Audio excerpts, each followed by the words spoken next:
The priest warrior archetype has always been central in the consciousness of the young male mind. I remember growing up reading fantasy book after fantasy book of that holy warrior archetype. You can think about the samurai practicing the way of Bushido, or look at someone like Kaladin from The Way of Kings. We love this man who's not only excellent on the material plane, he's a warrior, but he's also excellent in the spiritual world. He's a priest, and he brings the spiritual world into the physical life. And this is something we have lost completely in the West. We have gone through a massive disenchantment in the Western world where we've lost our connection to the vertical axis of life. We have lost our connection to the sacred. And this makes everything feel so meaningless, so atomized, and without purpose.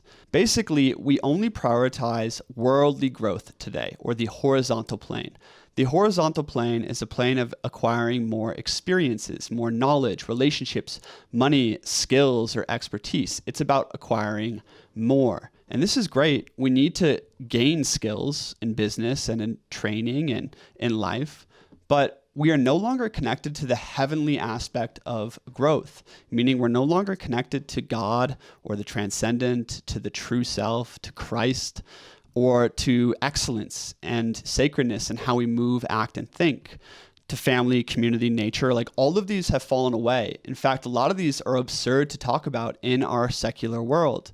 To speak of God or to speak of the higher self-image or of Christ, these things people give them lip service, but we don't truly feel it in how we live and how we breathe and how we interact with each other. And this is why the sacred warrior or the priest warrior must return. And I'll explain this in a very quick example, and that is with martial arts. UFC. It's getting very popular today, mixed martial arts, MMA. And I love training Muay Thai, getting in there, ripping on the heavy bag. And this is helping people get really good at fighting.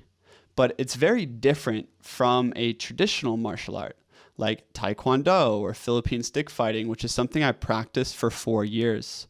When I showed up to practice the traditional martial art, my teacher and one of my best friends, he would open with a prayer to the transcendent, a prayer to the teachers and masters who have come before us, and also a prayer that connected us to our sacred intention. He asked us, why are you here, right? And he would encourage us to tap into our vision of excellence, our higher vision for our lives. And then in the beginning of the martial arts practice, we'd move very slowly. And in every movement, he'd come around, he would ask us, are you moving in excellence? He would remind us that slow is smooth and smooth is fast. And as we progress through our training regimen, I would have all of these insights about how martial arts applies to my normal life, of how to move with relaxation in my body, but also with fiery will and fiery intention into the world. And it made this practice of movement feel so connected to something higher. It gave it so much more meaning than when I just walked into a Muay Thai training session and ripped on the heavy bag or did pad work with someone or did some sparring, which was fun and it felt very physical, but it felt disconnected from a higher dimension of life, the spiritual dimension. And this is actually encouraged in our modern world. We are encouraged to live disconnected from the sacred aspect of life. You have teachers teaching you about math and science, and Alex Hermosi speaking about business and discipline, and all these personal development gurus talking about all these worldly virtues. But we never really ask the big questions anymore. Like, what is God? What is the purpose and meaning of life? What is death? How do I face death? We are disconnected from the sacred structure of life and from the big questions of life. And this is why I work at a corporate job or watching sports or doing UFC or, trying to make more money.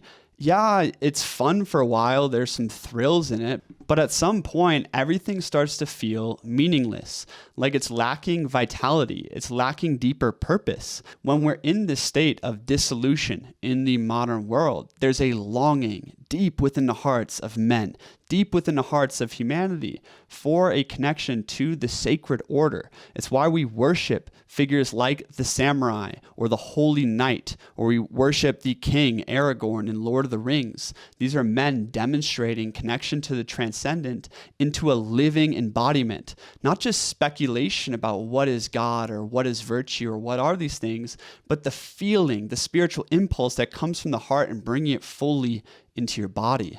The last addition I want to make to this video, when talking about the archetypes and talking about resurrecting the cathedral inside of us, is Robert Moore speaks of 4 mature masculine archetypes. There's the lover, the warrior, the magician or the priest, and the king.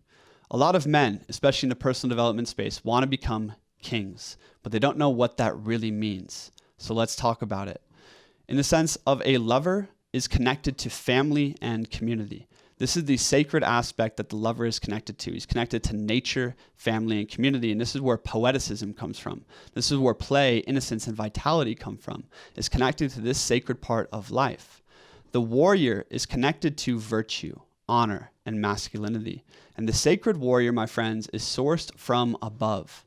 When the warrior is connected to God, to the transcendent, when you pray and you connect to Christ, or you connect to Krishna, or you connect to the higher self-image, you have instruction and meaning for how to move with excellence. Again, we saw this with martial arts. When you're connected to a sacred vision, you get to embody that in your practice as a warrior, to become a priest warrior. A priest or magician is devoted to understanding. He's devoted to the spiritual world. He's connected to the heart. He's connected to prayer, and he's connected to Christ. And when you embody these archetypes and you work to embody them, and as men, we spread this to other men, we spread this to our brothers, we spread this to our sons, we spread this mature masculine archetype, we become a king. A king is someone who embodies regality, and regality looks like an openness to the transcendent. It looks like embodying God in how you move, act, think, and speak, and conduct yourself. And a king lives in service to his community. He is the pharaohs of the ancient world thought of themselves as a sacrifice, the living sacrifice for the community. In fact, many cultures of the past, they literally would sacrifice their kings at the end of their reign, because the king is the sacrifice for the community, and he represents the transcendent here on earth. A true king offers spiritual nourishment to everyone around him because he's completely selfless, living as the transcendent embodied. And in order to rise into a king, we must become priest warriors today, my friends. We must restart that holy warrior order. And that means growing in the worldly plane, becoming excellent in our experiences, knowledge, relationships, money, skills, and expertise, growing in the worldly plane as a warrior, like UFC, but doing UFC, right, connected to God. And the more we can connect to the mature masculine archetypes, and the more we can connect to the sacred, the more natural honor we embody. Honor, my friends, is the virtue of the warrior priest. And honor means embodying the sacred in your daily life, bringing the transcendent into the world. And honor, discipline, virtue, these things become natural when you're connected to the sacred. I think of the samurai in The Last Samurai and how they did everything with excellence, from sharpening the sword to pouring the tea to communicating with each other to training to dying. They did it all so well with so much excellence. Why? Well, they were connected to a life that was sacred. They were connected to their sacred structure, where they understood that there was things more important than worldly gain and worldly death. They were connected to the higher world. And the more that we see life as sacred, as our actions, our bodies, our communities, all of it as sacred, the more natural discipline and honor we live with. This is how you revive that holy warrior order, and the holy warrior who does things in excellence, both heavenly and worldly. And if you want to join a brotherhood that's holding each other to higher standards, talking about these archetypes and embodying them and growing together, there's a link below to join our men's community. And if you're struggling in life, it's time to connect more to the sacredness of life through meditation, through prayer, connecting to Christ, connecting to God, connecting to your higher self-image, and then living it and working to embody it in small ways.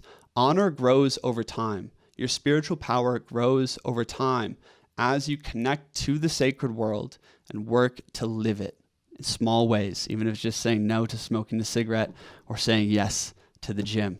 So there's a link below if you want to join us, and you can click here if you want to watch my last video diving way deeper into what exactly is honor and how do we embody it